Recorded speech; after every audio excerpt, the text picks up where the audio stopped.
Master, நாளிலேருந்து நான் gym வர மாட்டேன். ஏன்பா? வேறு ஜிம் மாற போகிறேன்.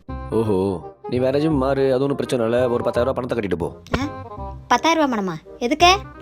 ஆமாம், இந்த ஜிம்மில் ஜாயின் பண்ண ஒரு வருஷம் இங்கே இருக்கணும். அதுக்கு நடுவில் போனால் 10,000 ஃபைனை கட்டிட்டு போ. அதெல்லாம் நீங்கள் சொல்லவே இல்லை. நான் சொல்லலப்பா. ஆரம்பத்தில் ஜிம் ஜாயின் பண்ணுறப்ப அட்மிஷன் ஃபார்மில் கையெழுத்து போட்டியில் அதில் எல்லாமே டீட்டெயிலாக இருக்குது. அதெல்லாம் தர முடியாது. அப்படி கட்ட முடியலன்னா ஒரு 7 மாதம் வேலை பார்த்துட்டு அதை கழிச்சிட்டு போ. சரி மாஸ்டர், நான் இனிமேல் இந்த ஜிம்முக்கே வரேன். தெரியுதுல, நீங்கள் உங்கள் வாட்டுக்கு வருவீங்க, உங்கள் இஷ்டத்துக்கு ஒரு மாதம் ஜிம் ஜாயின் பண்ணுவீங்க. அப்படியே வெளியே போய் ஆம்பியன்ஸ் இல்லை, மாஸ்டர்ஸ் இல்லை, அப்படியே ஒவ்வொரு ஜிம்மாக தாவி அப்படியே வீடியோ எடுப்பீங்க. ஐயோ, ஜிம்மு வச்சுருக்கீங்களா கேனாங்க? சரி. இல்லை மாஸ்டர், டெய்லி இந்த ஜிம்முக்கே வரேன், வீடியோ எடுத்து போடுறேன்னு சொன்னேன். இப்போ ஆளும் மண்டையும் பாரு. உனக்கு கொழுப்பு கூடு வச்சு ஒரு நாள் இருக்கு.